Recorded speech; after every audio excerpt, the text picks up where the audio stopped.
Arizona, Colorado, Indiana, Michigan, New Jersey, Tennessee, and Virginia. Listen up. WynnBET is now live in all these states, and the excitement of Wynn Las Vegas has finally landed in online sports betting and casino play. From boosted parlays to live in-game offs on every major sport, WynnBET gives you the tools to win.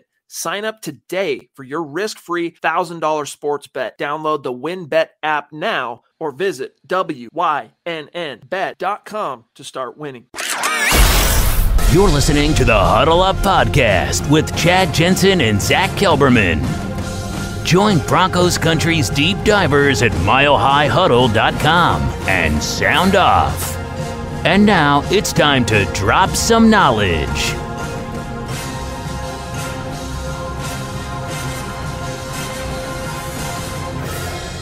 But we're good. So welcome in, everybody. It is the Huddle Up Podcast, presented as always by Mile High Huddle, powered by Blue Wire Podcasts.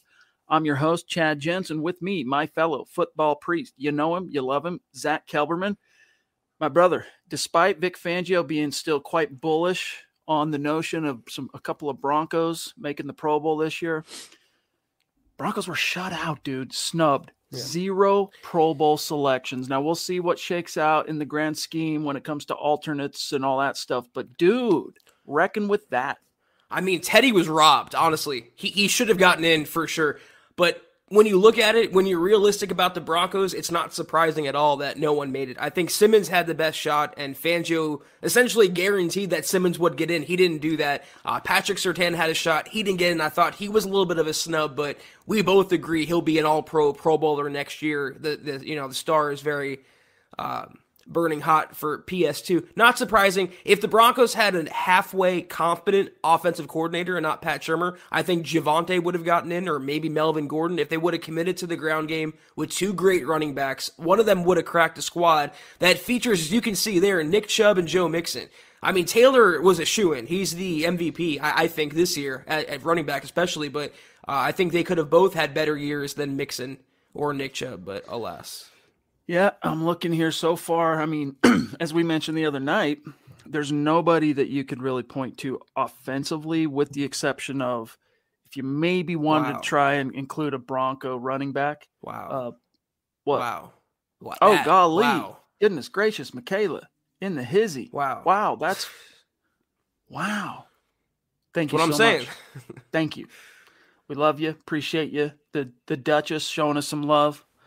I didn't even have my Santa mask on yet, or hat, whatever, beard that I like to wear. I got to dig that out for tomorrow night. But she says, Merry Christmas, fellas. Love you and the entire family. Let's go, Drew. We love you too, Michaela. I hope you know that. We feel your love. Thank you. Michaela, you literally leave us speechless, and that wasn't me, saying that was completely on autopilot, considering your generosity. When I see something like that, it pops out to me, and that's my instinctual reaction. That's genuine. That's the genuine article. Michaela, you are the Duchess for a reason. I've been saying this for months now, but it's true. Thank you so much. Hope you and your family are having a great holiday season. Merry Christmas and a very happy New Year. Go Broncos indeed. Thank you. Listen up, Broncos country. TickPick should be your first choice to buy football tickets because they save fans money by never charging any service fees ever. TickPick is the exclusive ticketing partner for the Huddle Up Podcast and the Blue Wire Network. Denver Broncos football is finally back, and there's no need to exhaust yourself searching all over the internet to find Broncos tickets anymore, because TickPick, that's TickPick, is the original no-fee ticket site and the only one you'll ever need as your go-to for all NFL tickets. TickPick got rid of all those awful service fees that the other ticket sites charge, which lets them guarantee the best prices on all of their NFL tickets. Don't believe it? If you can find better prices for the same seats on another ticket site, TickPick will give you 110% of the difference in the purchase price. That's right, guys. When we were searching for tickets for the MHH meet and greet for Week 3 at home, Broncos versus Jets, TickPick had us locked down. So visit tickpick.com/huddle today and use the promo code HUDDLE to save $10 on your first order of Broncos tickets. It's very overwhelming. And I just hope you know, Michaela, that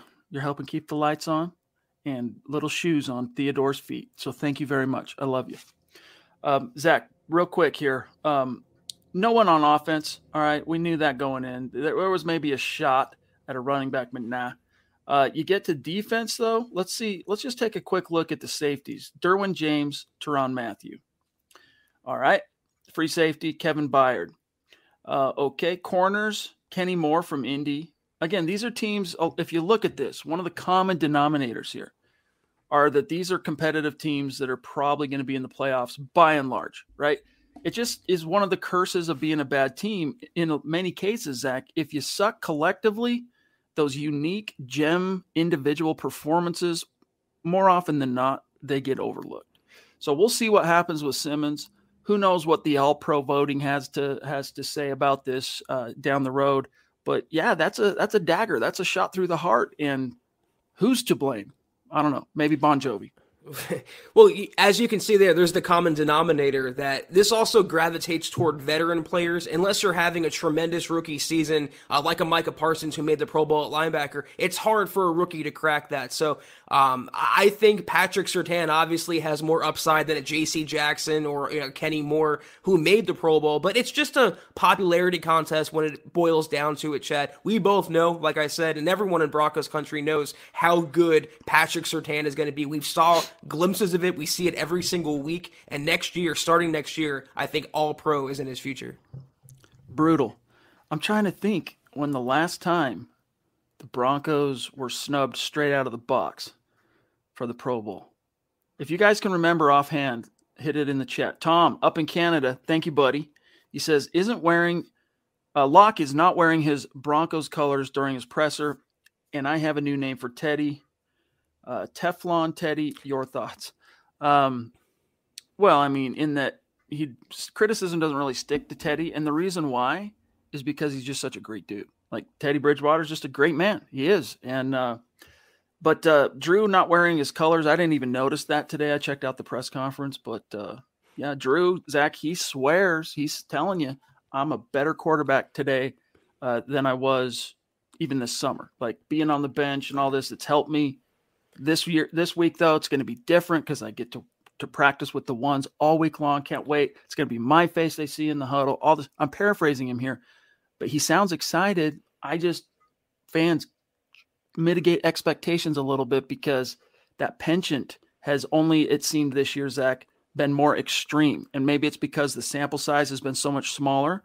And maybe because of that, Locke has been pressing. And so you're seeing more of the face palms moments, even on the smaller sample size, but till we see it, yeah, I can't get too excited about Locke. But I am happy at least, Zach, that it's not going to be 3 yards cloud of dust, 3-yard dump off, 3-yard dump off. Hope my guy can make a man miss. You never know if that's how Pat Shurmur wants Drew Lock to play, then that's how Drew Lock is more than likely going to play. It's the Pat Shurmur problem also. But if Lock made these comments last year, I'd get excited. But after last season and what he's shown this year, it's like, bro, go out there and show it. Don't talk about it. Just go be about it. If you're a better quarterback, it'll come out on film. We'll get more into Drew Lock as the pod goes on tonight and tomorrow as well, prepping for the game. But about Teddy being Teflon Teddy, I don't really think that's true literally. I think that's true figuratively because Vic Fangio's comments today, so hypocritical, so outlandish, but so unsurprising when he said that Drew Lock may be starting, but as long as Teddy's healthy, it's still his team. He's still QB1.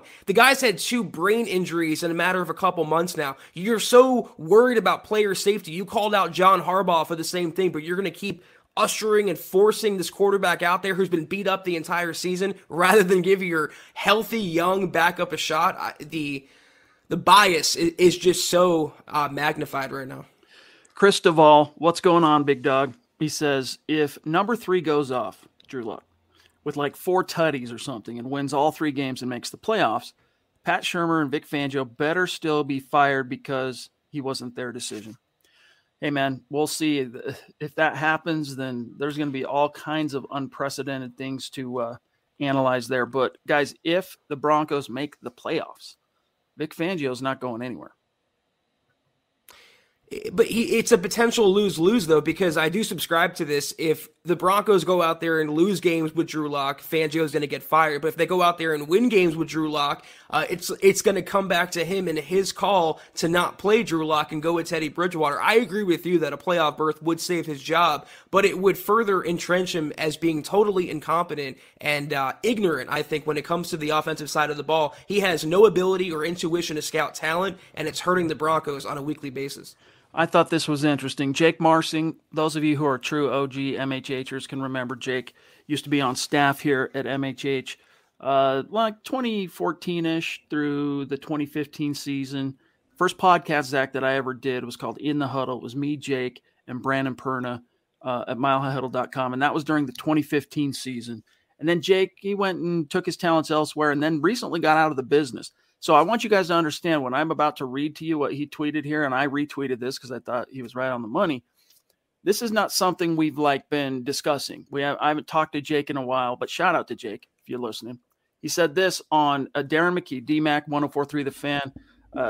Little clip of Fangio today saying Teddy's the guy. There's nothing Drew can do. If Teddy's healthy, Teddy's the guy. Jake says, quote, I don't know if I've ever seen an NFL coach so publicly dislike and distrust a player on his roster as much as Fangio distrusts and dislikes Drew Lock. Zach, your thoughts? As I tweeted earlier, someone asked me about Fangio's comments. I said Vic loves Teddy and he dislikes. I didn't want to say hates. I think that's a little strong, but I said he dislikes Drew. Story at 11. What else is new here? It's been, if you've paid attention, it's been obvious the entire offseason, training camp, the preseason, when he made the call, during the regular season, the times that Teddy's been either ineffective or injured, Locke hasn't come into the game. He's been an afterthought. When you march a quarterback against Cleveland like the Broncos did, when Teddy was limping, he couldn't even move around. Him being out there was hurting the Broncos by that virtue alone, and he still wouldn't go to Drew Lock. It was apparent right there. I agree with the premise. It's rare that it's so blatant. He doesn't even try to hide it anymore. It's transparent how much he dislikes Drew Lock, but it's not surprising if you followed the breadcrumbs the entire year. It's not even so much what he says, right? It's how Vic says things. Let's grab this message here, this star comment from Mike Reno on Facebook, and then we'll do a quick update on where things stand on our Facebook contest. Thank you, Mike. He says, Drew has the opportunity to make this season right with good play this weekend for his sake. If he can play smart and stay with the open guy, it's going to be a great game. And if he can just not turn it over, man, he just can't turn it over. Mike says Vic doesn't care about anything but his job. At this point, that has to be his. I mean, that was clear when the decision was made because, again, nothing against Teddy, but it's not like Teddy came in and was transcendently better than Drew in training camp. And you could have always gone to Teddy, and who knows where we'd, pardon me, where we'd be today. But real quick, Zach, 250,000 stars is our goal on Facebook. When we reach that goal in the month of December, we're going to raffle off a Broncos jersey of the winner's choosing. And the only people in the running for that raffle, of course, are those who contributed to the goal. Right now, we are at 55%. So we got a little bit of ground to make up. But I'm confident that in this last 9-10 days of the month, we can get there. Who's in the running? Who's going to have the most tickets in the hat? Well, thankfully, Facebook keeps track of that for us. Miguel, now the number 1 seed, Zach. This is really cool to see the power rankings and how they shift. Travis Weber at 2, Mike Ronquillo at 3, Shane Daniels 4, Lawrence Rivera, Doug Raquel, Andrew Baker, Stone Carranza, shout out Stone, Peter Middleton, and Tim Hoffman with guys like Yvonne and Tarbox and Lampe and Mike Reno just outside. So much love to you guys. Thank you. And we'll update Super Chat later today too. Can I say, remember Even Steven? How ridiculous does that sound now in hindsight that Fangio was touting? It was 50-50, it was right down the middle, and all along as it's come to be, he's preferred Teddy and really gravitated toward him despite Teddy. You mentioned him being, no slight against him. Well, there's, I think, many slights against Teddy Bridgewater. He's really done nothing to move the needle. Has he been better than Case Keenum? The team around him is better than Case Keenum. He has a better supporting cast. His defense is getting him the ball back or keeping points off the board. I don't think he's done anything to move the needle that Drew Lock couldn't have done if given the opportunity. Not making mistakes is one thing, but with that comes a lack of playmaking, of lack of touchdown ability. You saw when Lock came into the game, he immediately uncorked a deep ball for TP down the middle, touchdown. Would that have happened with Teddy? It wasn't happening with him. It's not like we have to speculate about it. It wasn't happening. So I don't think he's been all that great, and he's been propped up and booned by a really strong supporting cast. It wasn't even a great pass by Drew. It was underthrown, but it's the fact that he took the shot, right? He got it there. Ed Keating, real quick, jumping in. Thank you, buddy. He says, what's up, guys? I hope we beat the Raiders so that I have bragging rights to my dad. Bro, how did you end up a Broncos fan if your old man is a Raiders fan? You'll have to tell us that story someday. Finally, I get to see what Locke can do. I'm wearing my Locke jersey for the last time. Thanks, guys. Denver Broncos for life. Zach, on that topic of Drew and what you brought up about kind of the ridiculousness of what we heard from Vic, this faux competition, it's even Steven, right? He was literally asked, and forgive me, I can't remember exactly who it was today, which media, which journalist asked the question, but he was asked, hey, Vic, during training camp, through the whole 9 yards, all we heard about was even Steven, they're neck and neck and all that. What was it about Drew Lock in training camp? What did he do well to make you feel like he could have won the job? Like, why was it as close as it was? What did Drew do? Quote, this is Vic. I thought he had a good camp. We split the reps pretty evenly, as you know. I thought he had a good camp. It showed in the preseason games that he played. I think with this week's worth of practice, hopefully we'll see the guy that we saw in camp and in the preseason games, close quote. Doesn't answer the question. That's all Vic Fangio ever does. He's either shirking accountability and responsibility or just deflecting and dancing around a question. He didn't specifically name what good qualities Drew Lock put on film that would make it even Steven, or the fact that he was in the competition to begin with. They could have gave Teddy Bridgewater the job when they traded for him, but they didn't do that. They had this faux competition, this dog and pony show, and all to give Teddy the QB1 job. But answer the question. Either state on the record what Drew did well specifically, or what he did not do well, what you want to see him do better of now that he has a starting job again. But he can't do that because, again, he's ignorant to that side of the ball. Tim Hoffman, what's going on, big dog? He says, Drew will be giving it all he has this weekend to prove himself. Make it or break it. This should be fun to watch. Go Broncos. Yeah, it'll be, I think, at least a bit more entertaining than just the brand of offensive football we've seen. And it can, for better or for worse, it could be for worse. In fact, the odds are probably that it'll be for the worst. But if there's anything kind of silver lining here, Zach, you got the first team reps all week this time. You're not being tapped cold to go in and blah, blah, blah. And it's against a completely reeling Raiders team. Now, I get it. Broncos got curb stomped by the Raiders, and a first time ever coaching as a head coach, special teams coordinator, as the interim head coach. That was embarrassing. And the last time Drew Lock led the Broncos to Las Vegas, in fact, it's the only time the Broncos have played the Raiders in Vegas last year. It was arguably, and I agree with Nick Kendall, he said this today in one of his articles, Drew Lock's worst game as a pro.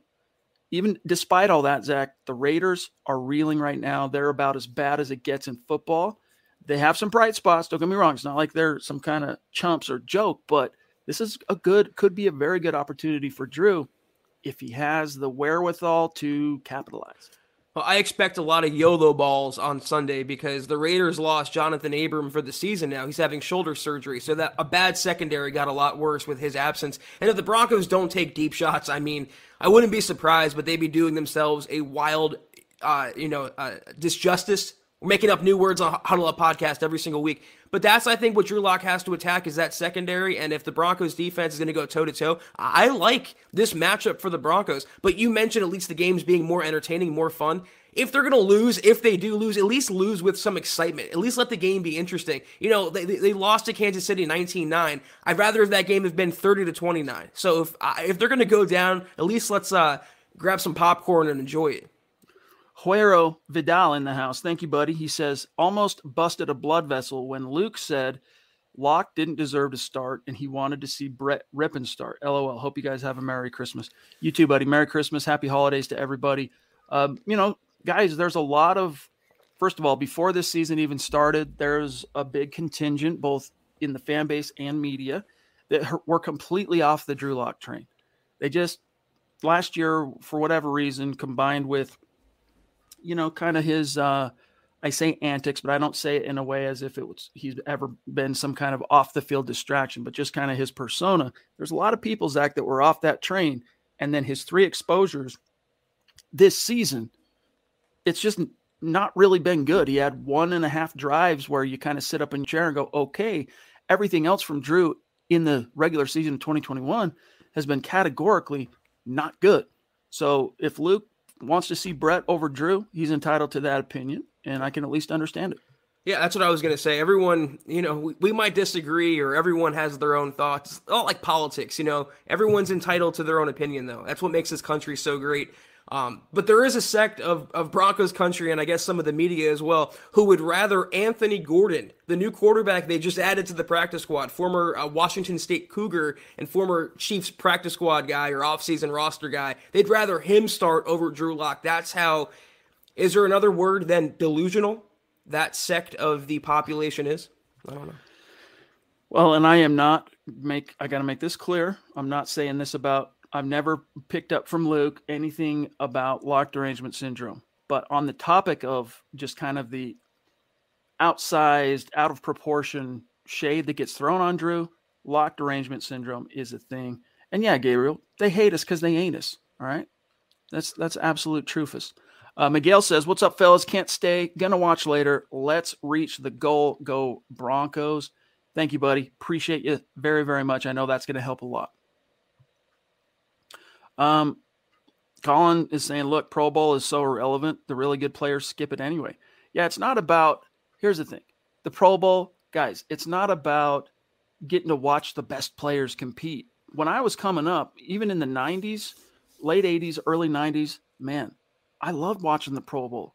It wasn't quite the same level of intensity as a regular season game or whatever, but they tried, man. They were really out there gunning, and it was always fun to watch. But the last 20 years, I'll say, last 15 years, the Pro Bowl has been, it's just an accolade. Why is it important? Shines a little light on your team, shines a little light on the individual players. And guys, it's one of the key factors, key accomplishments, feats on a player's resume, Zach, that helps them get paid. It's a barometer. It's a litmus test. It's one of those type of deals. And so it's always noteworthy if you don't have 1 out of 53 guys that makes it to the league all-star game. Like, that's telling. It used to be fun when they had like the Pro Bowl skills competition back in the 2000s. Now they have like Nickelodeon Slime Time Live coming on the field. It's so ridiculous now. But I think any football fan worth their salt would recognize All Pro being more valuable than Pro Bowl. So we'll see how that shakes out. But we know that next year the Broncos have, I think, a couple shoo-ins on their roster and going forward. So I really don't care about the snubs. Michaela jumping in again. Thank you, my friend. And we do have some clarification on what Luke said. I want to grab that real quick. But first, Michaela says, Fangio actions and selfishness are downright criminal, in my opinion. I mean, I understand the passion and zeal with which you approach your fandom, Michaela, and I'm right there with you 99.9% of the time. But Fangio it's been pretty transparent from the beginning, Zach, that he just about every decision that's been made has been made in the interest of saving the job. And put yourself in his shoes. This was your third year in an almost unprecedented situation, despite 2 losing seasons to begin. They hire a new GM. John Elway falls on the sword. They hire a new GM, and that GM decides to keep you. Like, it's been known from the very beginning that this is make or break for Vic. So I can understand why he's kind of stacked the deck in whatever favor he believes is going to maximize his odds of keeping the job. But along the way, unfortunately, Michaela, and this is what I think you're getting to here, you're sacrificing for short-term games some of the more long-term concerns of the team, one of which is knowing for sure, is Drew Lock the guy that you invested in, the guy that you spent time with, suffered blood, sweat, and tears, all that stuff? Do you know for sure he is or isn't the guy? And even if we never had seen Drew again in this season, they're not going to know that. These 3 games, if he plays Zach like the average Drew kind of we saw last year to end it, like Teddy doesn't come back, they're still not going to be able to sleep well at night, the Broncos, knowing for sure one way or another whether Drew could have been the guy if he would have got a little bit more development, but I digress. I think Michaela's onto something here, though. I mean, if there was football jail, Vic Fangio would be on death row. as a head coach. I really do believe that. There are some fatal flaws he has in his game day operations, clock management or lack thereof, timeouts, just having a feel for the game, ignoring the offense, not holding people accountable, coaches or players. He's just not cut out to be a head coach. So to that token, I agree with you, Michaela. By the way, what Luke actually said was, this is a direct quote, thanks, Scott, Fangio doesn't like this guy, and he has no chance here. I'd almost rather see Rypien start, for what it's worth. The Queen jumping in. Good to see you, Christy. Hope all is well in your neck of the woods. Happy holidays. Merry Christmas. She says, hey, kids, hope you all are having a nice night. Looking good, fellas. Thanks for bringing us the Broncos info we all love. Let's go Broncos. Man, it would be a nice little late Christmas present, Zach, to see the Broncos go in against a division foe like that. And especially one that they've not yet won in their house, right? The new house in Vegas, and it's Drew Lock go get a win, even if it's winning ugly. Like, that'd be a nice little late Christmas present. Would it, though? I mean, it would move Vic Fangio one step closer to returning next year. It would hurt the Broncos' draft positioning. It wouldn't usher in any change, the change the Broncos need. I think it'd be more like a lump of coal than a gift. So whatever happens, happens. I hope Drew plays well and the team responds to the quarterback change. But in the long-term outlook of the franchise, you can make the case that it's not a gift, I guess. The draft guys are sitting here going, man, lose. We want the highest, we're not seeing any success on the horizon. I'm not advocating to lose. No. But draft guys, happens. You got to weigh it. You got to say, hey, what takes precedence? What takes priority here? I hate it, man, that the Broncos are in a situation once again in December where that's even a topic. Exactly. Claude jumping in. Thank you for the stars, big dog. He says, Vic has absolutely worn out his welcome as far as I'm concerned. Between his bias toward Teddy and his impotence as a head coach, I'm just done with him. He doesn't seem like he cares about the team as much as himself. I don't know, Zach. Vic does seem like he's a little tired to me. Like, it's kind of, he can see what's coming. He's given it the old college try. He's raged against the machine, so to speak, and it's all been for naught, right? And I kind of can sense him kind of wearing down a little bit. Too bad. You signed up for this, Vic. You're not off to war now. You're not doing the country some great service. You're a football coach, and you wanted to be a head coach after years of being an assistant. This is what comes along with it. You wouldn't be tired. You wouldn't be having this feeling of dread if you have that, if he really does, Chad, if he cares that much, if you were better at your job. I mean, I'm tired. You're tired, Chad. Scott's tired of watching this. Broncos country's tired of watching this for years now. So I don't want to hear that about Vic. If he put himself in this situation, he made his bed and he has to lay in it now. All right, let's see here. Albert Knoppers says real quick, I don't think Fangio cares about his job either at this moment with the Broncos. Maybe he tries to show up for another team. I think at this stage that's, he's got a fish to fry, and for now he's going to fry those fish and then let the chips fall. But I think Vic knows the way this is headed as far as his fate. But here's Josh Yen with a super. Thank you, Josh. As good as Peyton's first class has been, first draft class, I can't help but rather have that sixth rounder back for Teddy and roll with Locke. Appreciate you guys. Merry Christmas, Broncos fam. Enjoy the holidays. I was okay with the sixth rounder for Teddy, Zach, when you realized that Carolina was going to pay the majority of his contract, and the kind of initial read was fail-safe, right? He's the backup, going to help groom Drew, going to help kind of finish the process alongside the coaches of turning the corner for Drew and be there if it doesn't work to step in. Like, I was okay with that, but that's not how it shook out. Well, I was okay with it on the premise that if they have a quarterback competition, it's actually fair, it's actually 50-50, it's actually even-steven, and it wasn't. And you even saw it in the preseason. What Drew Lock put on film against the Vikings blew Teddy Bridgewater away. And from that point, Teddy Bridgewater never really made up that gap. They kind of went back and forth, they traded off practices and games, good versus bad, but I don't think Teddy ever took that massive leap forward that made him the no-doubt starter over Drew. It was always biased in Teddy's favor. And like I said before, there was no real way for Locke to win it. The only way was for Teddy to lose it. And that's not the right way to have a quarterback competition. Here we have Colby jumping in to say, if Locke beats the Raiders and Fangio puts Teddy in the next game, I'm going nuts. Here's my read on, will Teddy play again this year? If the Broncos win this game, I think he will play again. if they kind of continue to force their way, hover in the conversation, I think you'll see Teddy back on the field. If the Broncos lose this game, I bet you'll see Teddy unceremoniously put on IR, and that's that. Well, knowing Vic, I think the competitive advantage or what he has in his mind is always there. So him keeping hope alive that Teddy is going to play again this season, it's a public vote of confidence to Teddy, and it doesn't mean much if you're using it for gamesmanship. Them picking up a quarterback on the practice squad even, I think, was a sign that Teddy's not expected back this year. They have Locke, they have Rypien. I mean, I think they should be good for 3 games under those circumstances. And again, how could you force Teddy to go out there, 2 concussions in 1 year? It'd be bad enough if he had that one alone. He got stretchered off the field. He was in the hospital overnight. That's bad enough. But when you have 2 within a 2-3 month span, you can't do it. I could kind of understand it if this was a team that had, already locked down the division and they knew they were going to be making a playoff run. Like, I could kind of understand it, but being that it's a team, a season headed for the dustbin of history, Teddy, don't do it, dude. Like, prioritize your health, prioritize your well-being.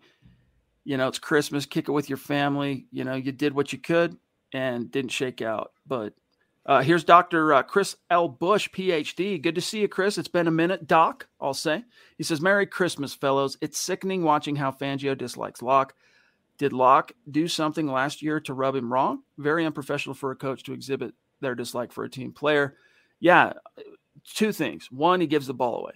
All right, Fangio hates that because he's a play-not-to-lose guy, and it's about the defense and give us a chance and all that. And I can understand that. I understand why Fangio can't trust Locke on that front. But the turning point here was week 12 last year, New Orleans, and how Drew Lock's role and how the Broncos were embarrassed by having to play an undrafted rookie wide receiver at quarterback against one of the best teams in the NFL. I think this is just me reading the tea leaves and things I've heard, and different. I think that was where things turned for Drew in the estimation of Vic. So much of this also is rooted in pride and ego, and I think it's one thing that drew John Elway to Fangio in the first place, the ego factor, the power, the control. You mentioned the defense, and it's not because of how he wants to win games. It's because what is the defense? That's his side of the ball. That's his area of expertise. If the defense wins the game, he gets the credit. He looks like the defensive mastermind. So he's become a way more of an egotistical guy than the guy who got up there in 2019 and preached no death by inches and was the Uncle Vic kind of character who loved meatballs. It's a little deeper than that. He's really all about power control, pointing the finger at everyone but himself, shirking accountability. That's the earmarks of Vic Fangio's head coaching tenure. Those aren't good ones to have. And when he leaves, he'll exit with a whimper. Jordan says here, and thank you, buddy, for being with us and the support. He says, Drew has to get the 3 wide receivers in the picture, especially Judy and Sutton. That would be nice. Also, shout out here to Michael saying, Merry Christmas, Chad and Zach on Mile High Huddle. Enjoy your Christmas with the family. Yeah, guys, there won't be a stream Friday or Saturday. Friday night, Merry Christmas, Christmas Eve, all that stuff. Enjoy the fams. Same for Saturday. There won't be any evening live streams. But in that ensuing week, Sunday we have the game, and we're looking forward to that. Huddle Up Pod will be back for that. Plus Kelberman's Corner at halftime. And we'll find a way to make up for the lost content on between this Saturday and next. So, and Stone, thank you, buddy. But Zach, do you feel optimistic that Drew can maybe involve? Wow, thank you, Michael. That's so generous of you, bro. All the stars, you demand.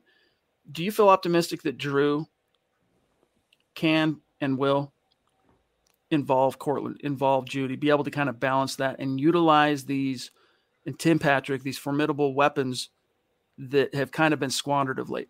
Well, he came into the game cold and hooked up with TP on a long touchdown pass. So as long as he can get the ball out there, just go up and let Courtland Sutton do what he does best, for example, which is either draw a DPI or maul the defensive back in coverage and come down with the catch. So throw it up there. Get the ball in Judy's hands. Quick hitters over the middle. That takes arm strength. Same thing for the perimeter to TP. Get him the ball and let him do what he does best with his sure hands. Noah Fant, he had great rapport with him as well in 2019. it should be a boon for the passing game, but we never know with Pat Shurmur. We never know with Drew Lock what he's going to do, Chad. The only thing I can say, the last time we saw Lock versus Vegas, they should have won that game because of him. It was last year's season finale. The offense should have won that game. They put him in a position to win that game. Didn't Jerry Jeudy have like a 92-yard touchdown in that game? A long touchdown. Yep. He got him involved. It was the defense and it was the coaching that lost the Broncos the game. So going off that, they could score some points. They could beat Vegas, but we never know with this year's team. They are that inconsistent. Now that I think about it, I think it was the game before. I want to look at his now. Now that's going to bother me. Game logs. It was a long one though. It might not have been the 90-yarder, but I think it was like 92. 72. It was 92 yards. Yeah. That game was. Where'd you go, Jerry? I'll find it here in a second. Michaela wants to know with another super. Thank you, my friend. Any chance Locke looks good and Joke Fangio still gets fired? Yeah, I mean, it's kind of like the last game of the season last year, right? Drew played pretty good, like gave the Broncos a chance. The defense, after kind of carrying things all year, it was the defense that kind of ended up caving in and they lost that game. If it's that type of deal where Drew plays well, valiant effort, still that can't quite get over the hump, either way, if they don't make the playoffs, Fangio's gone. And if Drew played well, Vic's still gone, but I don't think that's going to really save Drew as far as the way he's viewed by the front office post Vic.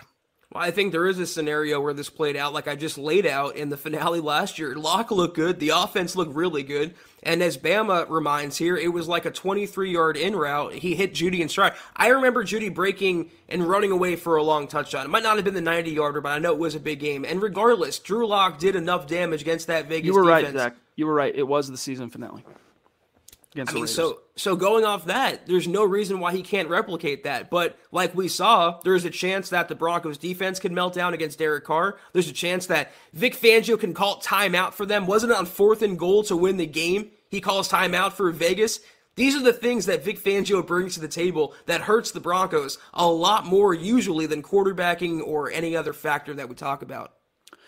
Clayton, who recently became a paid subscriber on Facebook, wants to know, who do you guys think made the biggest impact on the team? The biggest, you'd have to quantify that. But I think the heroes of this season are Justin Simmons, Pookie, Surtain. I'm going to throw in Baron Browning. And Coop. Stepping in for Vaughn, stepping in for Chubb. I mean, that takes... for a 7th-round pick coming off a heart issue? Yeah, I mean, he's definitely outkicked his coverage in my estimation. I don't know. I'd say Draymond, but... Draymond's starting to turn the corner. He's now leading the team in sacks, so that's good. Yeah. That's something to hang your hat on. But Malik Reed just hit the roster again today, coming off the CV reserve list. But offensively, it's Pookie, pretty much, period, end of story. The quarterback has not been able to involve enough of the other great skill position guys to really take that. But Lawrence here says, hey guys, Merry Christmas. Did you guys ask for anything? Actually, but what's your answer for Clayton? I just wanted to chime in. I would give Cushenberry some love because he never gets talked about, and I mean that. He never gets praised, but you never hear his name being called for a penalty that much either on game days, and he's played every single snap since being drafted. I know he's not an all-pro center, but he's taken a big step forward, and I think he deserves a little love. Lawrence, appreciate you, bro. He says, hey guys, Merry Christmas. Did you guys ask for anything? But what do you want to happen looking forward to next year? What I ask for Christmas every year is health and happiness. And as long as myself, my family, and people I care about, and that includes y'all, as long as we got the health and the happiness, then come what may, we'll be able to overcome anything life might throw at us. He's a new year, new Broncos. Needs to happen soon, but I'm scared. I'll try going cheaper, and it'll just get worse at coach. Zach. As you're wearing a Me First shirt. Just messing around. Me First in the gimme gimmies. Nice. Band. Yeah, honestly, what I'm really hoping for, and I hate to advocate for people to lose their job, but I feel like it's worthy. It's for cause in this situation. I want the Broncos to retool their coaching staff.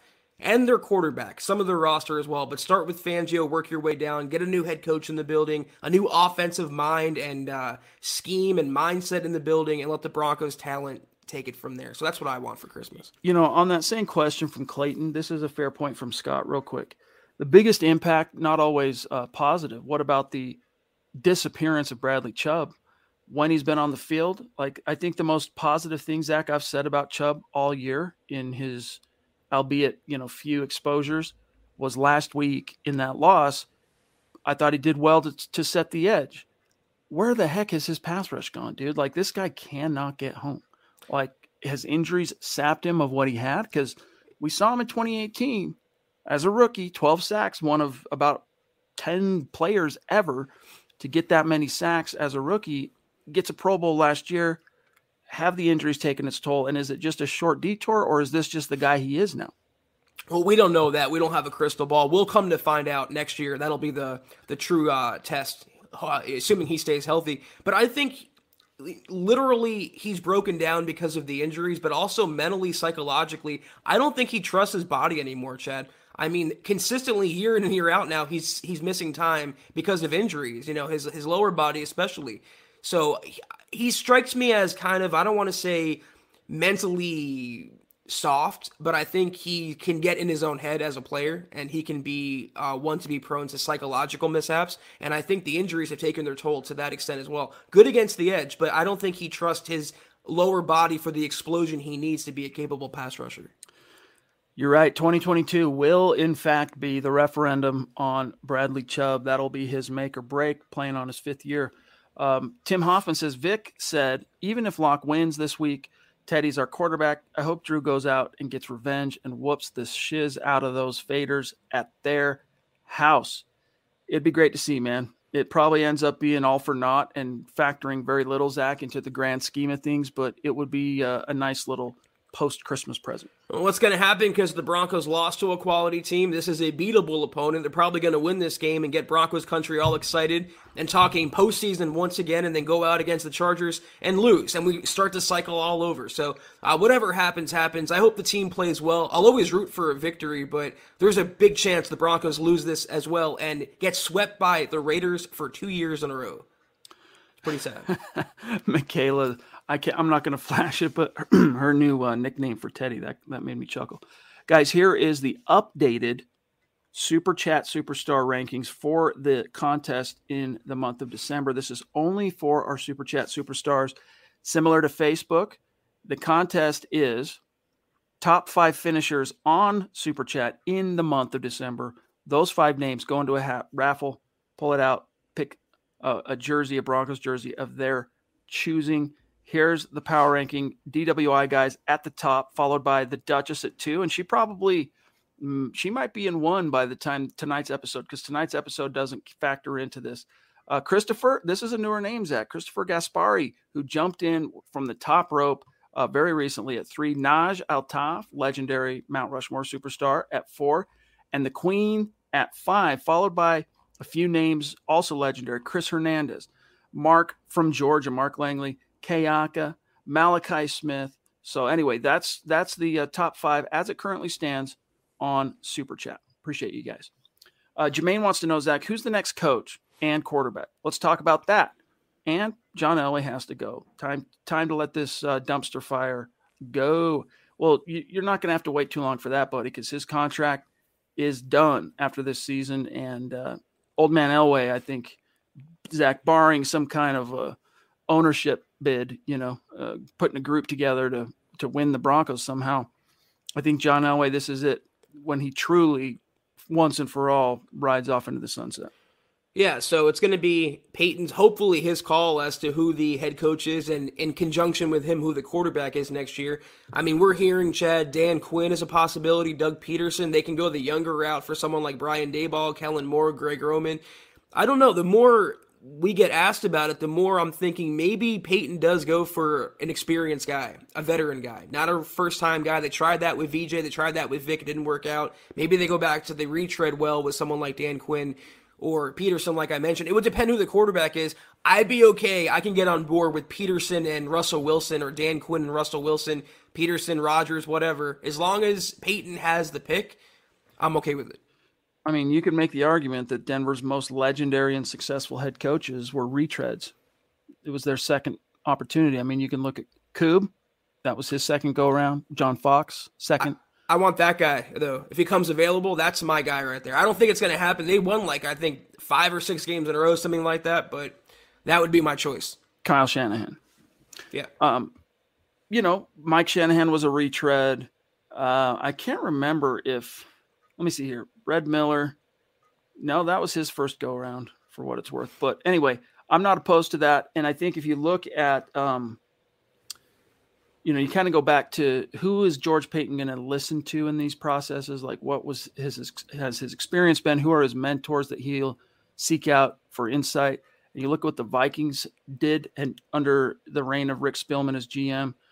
Mike Zimmer was a first-time head coach, but he was similar to Fangio, lifelong assistant that just kind of never got a shot. And he's had some initial success. Before that, it was Leslie Frazier, who at the time, and that was his first go around. I don't know, man. It's hard to say because I think all bets are off on that front. As far as quarterback goes, I can promise you this. George Paton is going to go all in on trying to get Russell Wilson or Aaron Rodgers. And if that doesn't work, then we'll see what they ultimately prioritize, Zach. But it might end up being a quarterback in the first round, or it might be run it back one more year with kind of who we've got, whoever that new hire coach is, let them kind of get their culture started, and let's swing for the quarterback fences in 2023. I hope it doesn't come to that, but I can tell you for sure the Broncos, if Seattle even entertains the notion of trading Russ, Peyton will be on that same with Aaron Rodgers. Yeah, there's different combinations of how they can go, veteran coach, veteran quarterback, rookie, etc. I think the unlikeliest combination that George Paton settles on, if he has full autonomy, would be a rookie coach and a rookie quarterback. One of those components is going to have experience, and we just don't know which one of those components it is just yet. Corey H., good to see you, big dog. Long time Super Chat superstar here at MHH. He says, I think 2 wins, Fangio stays. Probably a change at offensive coordinator. Of course, a big change coming in the quarterback room. I have the same complaints as everyone else, but a winning record and fighting for a playoff spot probably saves him. I don't see it, dude. Not after the history he has, right? Like, it just isn't enough. You didn't move the needle enough. Like, if you look at it from Denver's argument, the inside, front office guys are going, look, we gave you a proven veteran quarterback as you wanted. Now, we drafted a corner to fit a huge need for you. You couldn't get her done, Vic. We got to call a spade, time to part ways. Like, I just don't see it. And I'm not trying to will it into existence. Like, I'm not trying to be, this is what I want to happen, so this is what I'm trying to tell you is going to happen. It's playoffs or bust for Vic. However, Zach, here's a curious wrinkle, all right? If the Broncos are getting sold at some point in 2022, should Joe Ellis have anything to do with a new hire of a head coach? No. I mean, it's why you have a general manager. Let Peyton pick the head coach, in conjunction with his staff and the scouts in the building, the coaches he wants to retain that are holdovers. Let Peyton, if you want to give him the power, Elway pick the head coach. Why shouldn't George Paton? Leaf says, remember George Paton's face in Kansas City? Changes are coming. Yeah, I agree with you, my friend. And then Leaf says, go ahead, Zach. I want to make one point on the point that you made about Vic, or the comment we got about if he gets 2 more wins. You can change the pants, you can change the shirt, but if the shoes are off, the whole outfit's ruined. So he can change his coordinator, he can change his special teams guy, he can change the quarterback, but as long as Vic Fangio is there, the same problems that are plaguing Denver are going to remain, and the same issues that are costing them games are going to remain because they start with Vic Fangio. That's the problem. The best, it's not the only, but it is the best predictor of future is the past. All right. Best predictor of future behavior is past behavior, past production, future production. Leaf, hey, Priest, been having a time trying to buy stars these last weeks. Facebook doesn't like Canadian money, I guess. Makes it hard to get me a 77 jersey for Quinn Miners. He wants the Miners jersey. That rookie is fun to watch. Here's to hoping Locke plays well and we beat the Datgum Raiders. Thanks for all you do and Merry Christmas. Appreciate you, Leaf. And yeah, that's the first I've heard of anyone in Canada having a hard time, but I appreciate you trying, big dog. Merry Christmas. Clado Tornado in the hizzy saying, sorry if this sounds dumb, but did George directly say it's playoffs or bust, or how are we so certain that's the final straw? I want to be sure Fangio's gone. No GM is ever going to come out on Front Street and lay it out like that. It's more of things I've heard, reading the tea leaves, haven't been around this game, covering this team as long as I have. It's just a general feeling. It's a bold prediction. I'm not saying report, source inside Dove Valley tells X, or remember when George said Y. It's just a general read. It's just a beat I have on the situation. And I think Zach and I, that's a brain we share. You know why? I'll give you one word. That would be 6. 6 years since the playoffs. That's what it comes down to. George Paton, I think he gave a really insightful, revealing statement earlier this year. I think it was like September, October, something like that. He talked about making the Broncos relevant again and putting them back on the map, so to speak, and having long-term success. The one barometer for that, fair or not, is playoffs, is the postseason, is getting there and going from there. Whatever happens, happens, but you got to make the tournament to make a run in the tournament. And I think that's what Paton wants the most. So if Vic looks good but falls short, I don't think Peyton's going to settle given the opportunity, if he has it, to replace Vic. I think it's playoffs or bust, rightfully so. So, by the way, we are hearing, thank you, Colby, for the stars, my friend. You demand from Savage Boy Kev on Twitch that Surtain, Simmons, and Bowles are named first alternates for the Pro Bowl. So let's take a quick look with that information. All right, Zach, let's take a look at their position and see if there's anyone ahead of them that's going to be playing in a Super Bowl. All right, let's take a quick peek real quick. So safety. Whoops. No, stop it. Hold on, guys. Let me get that out of your ears. Let me reload the page. Did that noise come through? Yeah, I was jamming. Yeah, hold on. Stand by, y'all. I'm going to share it again, only this time, no sound. All right, here we go. So, safety, good chance Tyrann Mathieu. Zach will be playing in the Super Bowl. Decent chance. Derwin James, Byard, no. So any one of those, both those two guys, if they're healthy, they're probably going to play in the Pro Bowl, although it wouldn't surprise me to see one just suddenly say, I'm still nursing a hammy from the season. I'm going to go ahead and bow out. So that's optimistic for Simmons. At corner, J.C. Jackson, there's a decent chance he's going to be playing in a Super Bowl. Definitely none of the other guys. I mean, maybe there's a shot in Hades for Kenny Moore, but doubt it. And then tackle, it's Rashawn Slater. Nope, he'll be there unless he gets hurt. Orlando Brown, there you go. Ballsy has a shot. And same with Dion Dawkins somewhat, but mainly Orlando Brown, Zach. So there's a chance for Ballsy. All three of those guys have a decent shot if indeed they are first alternates. I haven't gotten the press release from the Broncos on that yet, though. I mean, y'all are going to hate me for this, but I don't put much stock in Pro Bowl to begin with, and certainly not first alternate. I mean, that's like the ultimate participation trophy in the NFL. Yeah, but you know what, Zach? That's if they get in on they don't get in when they're listed as a first alternate and don't get to play.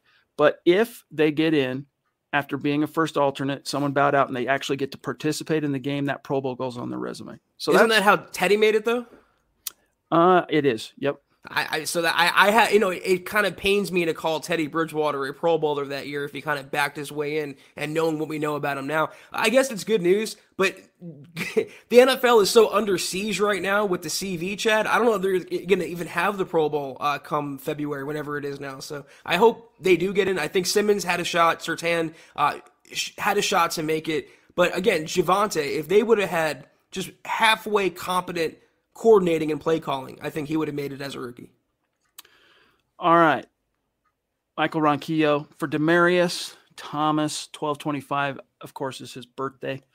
Appreciate that, Mike. And it's still been kind of somber. Just today, I was watching a couple of DT videos on YouTube while I was busy going about my work, just kind of listening to a couple of his interviews and highlights and things like that. It's still pretty unreal that he's no longer with us. So RIP, thoughts and prayers to his family. Yeah. But we are about out of time, boys and girls, but we will be back tomorrow night, so it's all good. Jermaine says, we can win out Vic. We can win out Vic out of here. I'm not sure what he's saying. I need your syntax. Translator. We can win out Vic out of here. They can win out, miss the playoffs, and they still fire Vic Fangio. It could happen. That's a possibility. He says, pretty upset that there's not a Bronco in the Pro Bowl. Shake my head. Yeah, it's emblematic of being a forgettable team. I mean, 7-7. What's ironic here, Zach, is they're a more competitive product in 2021 than they were last year, and yet not one first name Pro Bowler. Chubb last year and Simmons, right? Was there anyone else I'm trying to remember from last year? Bowles get in? Bowles was second team All-Pro. So he didn't get the Pro Bowl. He got voted in by the Associated Press on All-Pro. I want to say that was the and of course Chubb didn't play because of his ankle. So that helped someone behind him get a Pro Bowl nod. But yeah, Merry Christmas to you as well, Colby. I kind of don't think Bowles deserves it, honestly, to make it this year. He's been really, I don't know. I don't want to say the old Garrett Bowles, but he's reared its head a couple times. And I don't know. I'll say this. Tackle is, it's a hard job. If he hasn't been the liability that he was his first 3 years. Last week was really the only instance that I can recall off the top of my head, Zach, of me kind of having old Bowles, Garrett Holds vibes. And when he's been on the field, he did miss a little stretch there with an injury and then the virus. When he's been on the field, I think he's been a very competent left tackle. Is he like locking dudes down? Ryan Clady? No. But he has had a couple of games like that where he's shut down serious rushers. So if he ends up getting the Pro Bowl as a first alternate, I'm going to say, you know what? There you go. That's just karma getting you back for being snubbed in 2020 because he was deserving of it in 2020. At least it would make the contract look better. For sure.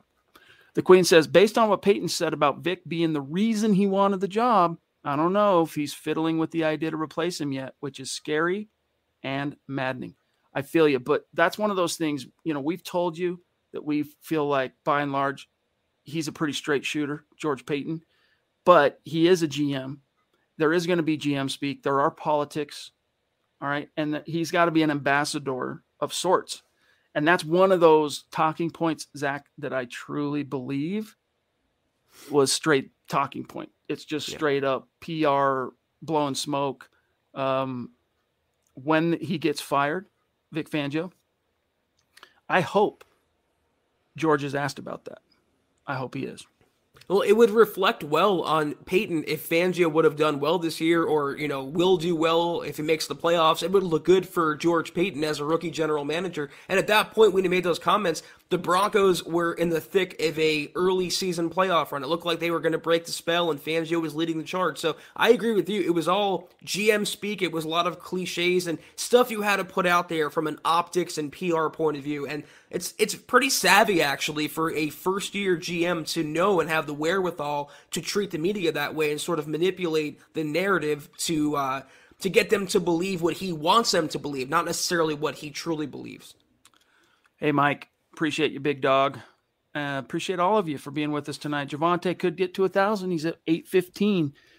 I think he will get to 1,000. I think the Broncos will really try hard to get one of them over the top. But, guys, that's got to do it. Zach, if you want to go through our matters of business, I'll see how we finished on Facebook. We'll see you guys tomorrow, of course. Yes, sir. Guys, that was the Huddle Up Podcast. In the meantime, until tomorrow night, be sure to follow the podcast on Twitter at Huddle Up Pod.